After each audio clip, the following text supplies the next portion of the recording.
everybody again just assumes that they're white, they're round, and all the baseballs are the same. But why do they cost so much, or why are they cost differently depending on levels? And I think if everybody can just cut a baseball open and look at it, they would understand that every baseball is a little different. But basically, as you get into baseballs, there's always a core in the center. The core is a cork center that runs the inside of the ball. Around the cork, you're going to see a rubber pill. That rubber basically protects the cork. And what you're trying to do anytime you build a baseball is always protect the cork on the inside. The more you can protect it, the more it's going to stay round, and the more trampoline or rebound flight distance you're going to get out of that ball. So you've got cork, you've got your rubber coating around the outside, which we call a pill. And then around that, we use wool and yarn windings, okay? And what sets youth baseballs apart from pro baseballs is one, the combination of wool and yarn windings, depending on the ratio, but also two, how tight you're pulling those materials. The tighter that you pull the yarn around the wool, the tighter that ball is, which means the further it's going to travel.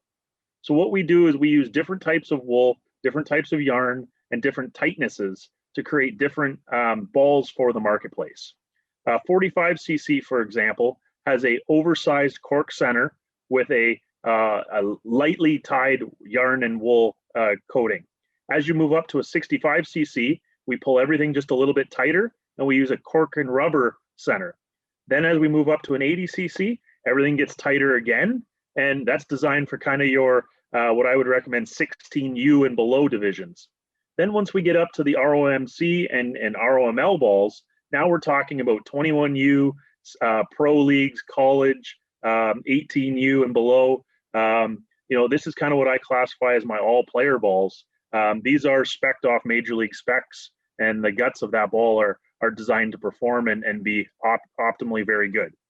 Now on the outside of the ball, you get leather and you get synthetics. And I think it's important that everybody understands that there's different types of leather put on the outside of the ball. You get A grades, B grades, C grades, all the way through, depending on the quality of the leather that's put in. All of those factors will go into making the ball different and as well creating application for different types of baseball in the marketplace. One thing that we always work with Baseball Canada to do is to always ensure that safety is number one priority on the field. And we want to ensure that, especially at the introductory level, the kids aren't scared of the ball. And they lose the fear by understanding that the ball doesn't hurt or has a softness to it. We also want them to understand that the ball is there to be thrown and to be hit with, and it's not to cause problems. So we've created a ball called the TVB. It's the official T-ball / rally cap ball in this country.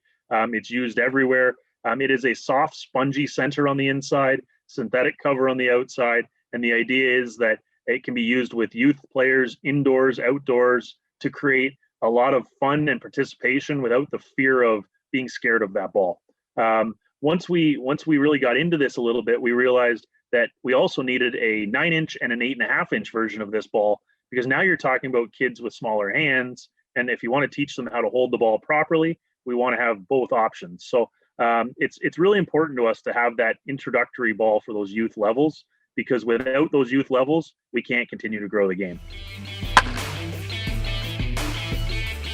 We get this question a lot, and a lot of times it always comes down to price.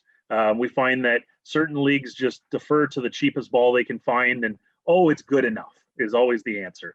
And the fact of the matter is, yes, it might be white and it might be round, but the truth of the matter is, because of the guts and because of what it's made of, you might actually go through twice as many with those older levels, because they're going to squish them. They're going to go egg-shaped. They just aren't built for the pounding that they're going to take with those older kids.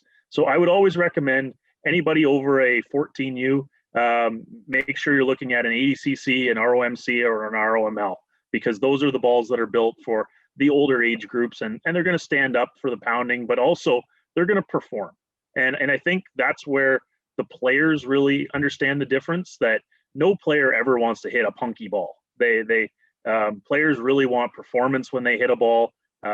They want true hops on an infield. Nobody wants to try and catch an egg-shaped baseball. So I think it's important that, again, as you evolve with your age groups, you evolve with the quality of ball you're using.